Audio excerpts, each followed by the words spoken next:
कुछ दिन बाद तजुकी रात को स्कूल और काम से थका हारा घर लौट रहा होता है। तभी उसे पीछे से अजीब सी आहट सुनाई देती है।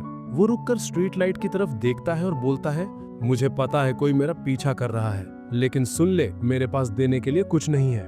अचानक स्ट्रीट लाइट के पीछे से एक छोटा सा लाल क्रिएचर निकल आता है, जिसकी नाक से लगातार सॉस निकल रही थी। तजुकी समझ जाता है कि ये एक चाइल्ड डीमन है, जो बड़े होकर भारी भरकम मांसल डीमन बनेगा और फिर झंझट ही झंझट। वो बेफिक्री से मुड़ता है और चलने लगता है, लेकिन टॉडलर डीमन फिर भी उसका पीछा करता है। तजुकी रुककर सख्ती से कहता है, अगर तुझे किसी की देखभाल चाहिए तो सोरा के घर जा, लाल छत वाला। उसकी फैमिली हर किसी को अपनाती है, यहाँ तक कि डीमंस को भी। वो तुझे खाना भी देगा। रेड डीमन मासूमियत से सिर हिलाता है, जैसे सब समझ गया हो। ये देख तजुकी चैन से आगे बढ़ता है और सोचता है, चल बाद में सोरा से माफी मांग लूंगा। घर पहुंचते ही उसकी छोटी बहन सुकियो तजुकी के देर से आने पर उस पर चिल्लाने लगती है। वो ऊपर अपने कमरे में जाता है और जैसे ही दरवाजा खोलता है, देखता है वही चाइल्ड डीमन बाहर खिड़की से उसे घूर रहा है और ठंड में कांप रहा था। सुकियो अपने भाई का अजीब बर्ताव देखती है, लेकिन तजुकी कुछ नहीं कहता। गहरी सांस लेकर कमरे में जाता है और जोर से कहता है, तू चाहे जितना घूर ले, मैं तुझे अंदर नहीं लूंगा, और पर्दे खींचकर बंद कर देता है। रात को पढ़ाई करते करते वो सोचता है, कहीं वो डीमन अभी भी बाहर तो नहीं है। वो खिड़की से झांकता है तो डीमन अब भी बाहर कांप रहा होता है। आखिरकार तजुकी हार मानता है और कहता है, ठीक है भाई, सिर्फ आज बात के लिए अंदर आ सकता है।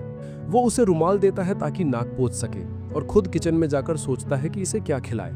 लौटकर आता है तो देखता है बच्चा उसके बिस्तर पर सो रहा है। तजुकी तुरंत उसे उठाता है और कहता है, पहले नहा ले, गंदा है पूरा। डीमन मासूमियत से हाँ करता है और सीधा गर्म चाय के कप में कूद जाता है। फिर अगले ही पल चीखते हुए बाहर कूदता है, क्योंकि वो पूरा जल चुका होता है।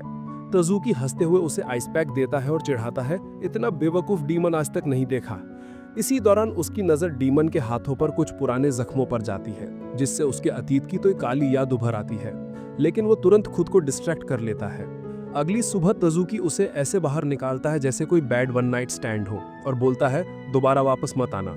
स्कूल में वो सोरा को पूरी कहानी बताता है और कहता है, ये छोटा डीमन बस सरदर्द है, इसकी बेवकूफ सूरत देखकर गुस्सा भी नहीं कर पाता।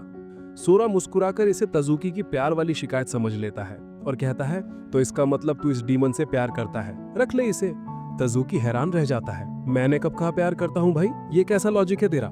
लेकिन उसी शाम जब तजुकी घर लौटता है, डीमन फिर उसकी खिड़की के बाहर खड़ा होता है। वो उसे अंदर लेता है और बोलता है, सिर्फ एक रात, समझा, और अगले दिन फिर बाहर निकाल देता है। यह सिलसिला कई दिनों तक चलता है, जब तक उसकी बहन सुकियो कहती नहीं, भैया जब से तू इसे संभाल रहा है, इसे एक नाम भी दे दे। यहीं से तजुकी को मानना पड़ता है कि अब ये चाइल्ड डीमन सचमुच उसके साथ रह रहा है। अब जब डीमन को तजुकी के घर आए हफ्ता हो चुका है, तो तजुकी उसके अतीत के बारे में सोचने लगता है। वो अंदाजा लगाता है कि शायद उसे सेत्सुबन फेस्टिवल के टाइम घर से निकाला गया होगा, वो वाला त्योहार जिसमें बुरी आत्माओं को भगाया जाता है। लेकिन जल्द ही वो ये सोच छोड़ देता है, क्योंकि जब उसने डीमन को पहली बार देखा था, वो बहुत ही गंदा था और उसके शरीर पर पुराने जख्म भी थे। उसके ये घाव देखकर तजुकी को बहुत असहज महसूस होता है, क्योंकि उसे अपने अतीत की काली यादें याद आ जाती हैं। उसे पहली बार डीमंस के बारे में तब पता चला था जब वो प्री स्कूल में था। उसी टाइम उसने सोरा से दोस्ती की थी, जो हमेशा बाहर अजीब हरकतें करता था। एक दिन उसने सोरा को एक चाइल्ड डीमन के साथ खेलते देखा। उसी डीमन ने उसे बताया कि ये क्या होते हैं। पहले तो तजुकी सिर्फ सोरा के साथ ही डीमंस देखता था, लेकिन धीरे धीरे वो खुद भी उन्हें देखने लगा। सोरा ने उसे समझाया था कि उसके पापा कहते थे, डीमंस आपस में इंसानों की बातें शेयर करते हैं। अगर कोई इंसान डीमन की मदद करता है तो बाकी डीमंस भी सिर्फ उसी इंसान के पास आते हैं। एक बार तजुकी को एक घायल बेबी ड्रैगन मिला था। उसने उसे अपने पास रखकर ठीक करने की बहुत कोशिश की, लेकिन वो फेल हो गया। अब तजुकी को उस बात का पछतावा होता है और सोचता है कि काश पहले से वो इन प्राणियों के बारे में ज्यादा जानता। इतना सोचने के बाद वो गुस्से में अपने छोटे डीमन से कहता है, मैंने कभी तुझे अपने घर में रहने की इजाजत नहीं दी थी, अब निकल यहाँ से। लेकिन डीमन उसकी बात अनसुनी कर देता है और तजुकी के हाथ के जख्म की तरफ इशारा करता है। फिर अपने घाव दिखाकर ऐसे जताता है जैसे कह रहा हो, देखो भाई, हम दोनों ट्विन्स हैं, एक जैसे हैं। इसके बाद वो सीधा खाने की प्लेट पर कूदकर खाना शुरू कर देता है। तजुकी चिढ़कर हार मान जाता है और कहता है, चलो आज के लिए तेरा ड्रामा माफ। अगले दिन जब तजुकी घर आता है तो डीमन उदास सा दिखता है, हाथ में म्यून वाला सॉफ्ट टॉय पकड़े जो सोरा ने दिया था। तजुकी कहता है, अगर चाहो तो ये टॉय रख लो, लेकिन डीमन उसे दूर फेंक देता है और आ भरता है। ये देखकर तजुकी समझ जाता है कि वो सच में डीमन की फीलिंग्स को नहीं समझ पा रहा। वो उसे लेकर सोरा के घर पहुंचता है। वहां डीमन और म्यून आमने सामने आते हैं और दोनों चुपचाप एक दूसरे को घूरते रहते हैं। तजुकी सोरा को सॉफ्ट टॉय वाली बात बताता है। सोरा हंसकर अंदाजा लगाता है कि डीमन चाहता था तजुकी उसी टॉय से उसके साथ खेले। तभी म्यून धीरे धीरे डीमन की तरफ बढ़ता है, लेकिन डीमन पीछे हटने लगता है। फिर म्यून फिर से बढ़ता है और डीमन भागता है। आखिरकार म्यून उसके पीछे दौड़ने लगता है और डीमन उसे पास आने नहीं देता। दोनों खेल खेल में थक जाते हैं। उसी टाइम म्यून धीरे से उसके पास आता है और हल्का सा टच करता है। दोनों के बीच कुछ समझौता सा हो जाता है और डीमन उसे थम्स अप दिखाता है। अचानक म्यून दौड़ पड़ता है और डीमन उसके पीछे भागता है। ये देखकर तजुकी और सोरा समझ जाते हैं कि दोनों टैग वाला गेम खेल रहे हैं। थोड़ी देर बाद पाई भी शामिल हो जाता है और सब आपस में दोस्त बन जाते हैं। फिर सोरा तजुकी से पूछता है, अब इस डीमन का नाम क्या रखने वाला है तू? तजुकी पहले कहने ही वाला था कि नाम की जरूरत नहीं है, लेकिन जैसे ही उसने डीमन की पपी आइज वाली मासूमियत देखी, हार मान गया। उसने उसका नाम रखा कॉनी। इस मौके को सेलिब्रेट करने के लिए सोरा हैंड रोल्ड सुशी बनाने की एक्टिविटी रखता है। सोरा तो मास्टर है, ऐसी सुशी बनाता है जैसे आर्ट वर्क। तजुकी और कॉनी की शुरुआत थोड़ी खराब रहती है, लेकिन सोरा की मदद से आखिरकार कॉनी पहली बार पूरी सुशी रोल बना लेता है। वो बड़े गर्व से तजुकी को दिखाता है और अचानक पूरा रोल अपने मुंह में ठूस लेता है। तजुकी भड़क जाता है, भाई दिखाने के लिए बनाया था या खा जाने के लिए? लेकिन सोरा हंसकर बताता है, अरे ये तो तेरे लिए बना रहा था, बस ऑकवर्ड हो गया। ये सुनकर तजुकी मुस्कुरा देता है और कॉनी को धन्यवाद कहता है। फिर तजुकी कॉनी के लिए उसका फेस बनाया हुआ एक खास रोल बनाता है और सोरा म्यून के लिए म्यून डिजाइन वाला रोल बनाता है। म्यून उसे देखकर रो पड़ता है और कॉनी हर एक बाइट पर तजुकी को थम्स अप देता है ताकि दिखा सके कि उसे बहुत अच्छा लगा। जाने से पहले तजुकी सोरा को एक लिस्ट देता है जिसमें लिखा है कि ओनी चाइल्ड को क्या क्या खिलाना चाहिए, ताकि अगर जरूरत पड़े तो सोरा भी म्यून के लिए काम ले सके। ये देखकर सोरा को यकीन हो जाता है कि अब तजुकी सचमुच कॉनी को अपनाने का पूरा इरादा बना चुका है। एक दिन तजुकी देखता है कि कॉनी म्यूटॉन का सॉफ्ट टॉय पकड़े सो रहा है। ये देखकर उसके दिल को मानना पड़ता है कि कॉनी सचमुच बहुत प्यारा है। असल में तजुकी डीमन से इसलिए दूर भाग रहा था क्योंकि उसे डर था कि कहीं वो उसे भी ना खो दे, जैसे उस वक्त ड्रैगन को खो दिया था। और अगर ये हुआ तो कसूर सिर्फ उसी का होगा। दूसरी तरफ स्कूल में हमेशा की तरह म्यून सोरा के बैग से अपना सिर बाहर निकालता रहता है, जबकि सोरा बार बार उसे मना करता है। तजुकी सोरा को सलाह देता है, भाई अब 2 महीने हो गए, तू म्यून को घर पर अकेले रहने की प्रैक्टिस कराना शुरू कर, वरना हर वक्त डर लगा रहेगा कि कहीं लोग उसे देख ना लें। सोरा को बात जच जाती है। वो म्यून की ट्रेनिंग शुरू करता है। मार्केट जाने से पहले वादा करता है, अगर तुम आधा घंटा बिना रोए घर पर रुके तो आज रात तुम्हें 2-2 बेड टाइम स्टोरी सुनाऊंगा। ये सुनकर म्यून इतना खुश होता है कि डांस करने लगता है। सोरा इसको ग्रीन सिग्नल समझकर फटाफट बाहर निकल जाता है ताकि जल्दी लौट आए। उधर मोई स्कूल में टॉय की छिपकली देखकर डर के मारे हिल जाती है, जबकि कीड़े मकोड़े से उसे कोई डर नहीं लगता। लेकिन फिर उसे नया क्रेप शॉप मिलता है और उसका मूड अच्छा हो जाता है। घर लौटकर जैसे ही अपने कमरे में जाती है तो देखती है वहां पर एक ड्रैगन खड़ा है। वो जायंट लिजर्ड जैसे कमरे में घूम रहा था और मुई बस घूरती रह जाती है। आखिरकार उसका पेशेंस टूट जाता है, वो चीख पड़ती है। ड्रैगन उसे मनाने के लिए शीप वाला सॉफ्ट टॉय आगे बढ़ाता है, लेकिन मोई डरकर भागती है और सीढ़ियों से लुढ़क जाती है। ड्रैगन फौरन उड़कर उसकी हालत देखने आता है, लेकिन मुई अपनी माँ को ढूंढने भागती है। माँ घर पर नहीं थी। डर के मारे वो ड्रैगन पर चीजें फेंकने लगती है और आखिर में एक टेबल उठाकर उसके सिर पर दे मारती है। वो सोचती है ड्रैगन गया, लेकिन जैसे ही मुड़कर देखती है ड्रैगन बिल्कुल पास खड़ा है। ये देखकर उसकी आत्मा तक कांप जाती है और वो भागकर बाहर निकल जाती है, जहां सोरा से टकरा जाती है। सोरा जल्दी से समझ जाता है कि वो लिजर्ड वाली बात कह रही है। वो कहता है, चल मैं तेरी मदद करता हूँ। घर के अंदर जाते ही सब कुछ तहस महस दिखता है। सोरा को ड्रैगन पर दया आ जाती है कि कहीं वो तो किसी बॉक्स के नीचे दब न गया हो। थोड़ी देर खोजने के बाद वो एक ऑरेंज क्रीचर को अलमारी से निकालता है, वही ड्रैगन। मोई फिर से डर के मारे पागल हो जाती है और भागने की कोशिश करती है, लेकिन कबर्ड से टकराकर अपनी उंगली चोटिल कर लेती है। ड्रैगन सोरा को इशारा करता है कि मोई पहले सीढ़ियों से गिरी थी और उसका घुटना चोटिल हुआ है। सोरा उसे समझाता है, देख ये तुझसे डर नहीं रहा बल्कि तेरी चिंता कर रहा है। मोई को अचानक एहसास होता है कि ड्रैगन तो शुरू से ही दोस्ती करना चाह रहा था। वो रोने लगती है और माफी मांगती है, सॉरी मैंने तेरे साथ इतना बुरा किया। ड्रैगन उसे फूल देता है और कहता है सब ठीक है। मोई डर को निगल कर ड्रैगन को गले लगा लेती है। फिर सोरा उसे और ड्रैगन को अपने घर लेकर जाता है ताकि म्यून से मिलवा सके। वो ताजुकी को भी बुलाता है क्योंकि बचपन से ही ताजुकी ड्रैगन देखना चाहता था।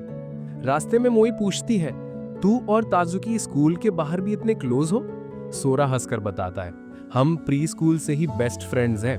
मेरे पापा घर पर कम ही रहते थे, मैं अक्सर अकेला होता था, लेकिन ताजुकी हमेशा मेरे साथ रहा। उसने कभी सीधे सीधे जताया नहीं, पर उसने मुझे कभी अकेला नहीं छोड़ा। उसका दिल बहुत बड़ा है, बस ये इसे ठंडे मिजाज के पीछे छुपा लेता है। इधर म्यून घर पर घड़ी घूर घूर कर टाइम देखता रहता है। जैसे ही वादा किया हुआ आधा घंटा बीत जाता है, वो घबराने लगता है। तभी दरवाजा खुलने की आवाज आती है। वो दौड़कर सोरा को गले लगाने जाता है, लेकिन वहीं फ्रीज हो जाता है क्योंकि उसे बैग से ड्रैगन और मोई दिखाई देते हैं। इतना सब नया देखकर उसका दिमाग चकरा जाता है और आंखों से आंसू झरने लगते हैं। सोरा तुरंत उसे गले लगाता है और कहता है, देखो तुमने अकेले घर पर बहुत अच्छा टाइम बिताया, रोना मत। थोड़ी देर बाद माहौल शांत होने पर सोरा मोई को समझाता है कि इस दुनिया में बहुत तरह के मैजिकल जीव रहते हैं जो इंसानों से छुपे रहते हैं, लेकिन असल में दोस्ताना और प्यारे होते हैं। सोरा मोई से कहता है कि ये सब राज बनाकर रखना, क्योंकि हर इंसान इन्हें स्वीकार नहीं करेगा और ना ही अच्छे से ट्रीट करेगा। ऊपर से दहशत फैल सकती है।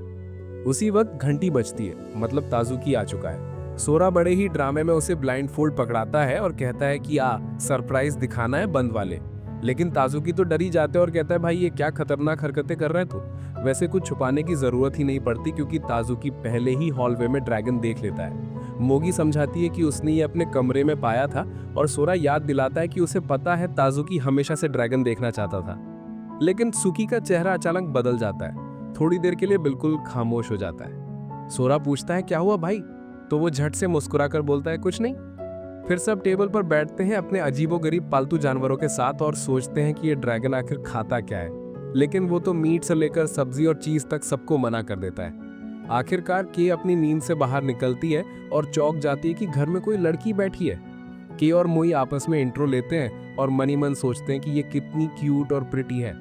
सब मिलकर के को अपडेट करते हैं और बताते हैं कि ड्रैगन सिर्फ टोफू खाता है। जाते जाते मोई अपने ड्रैगन का नाम रख देती है ईसा। सोरा उसको घर छोड़ने जाता है तो रास्ते में मोई पूछती है, मियान तुझे कैसे मिला?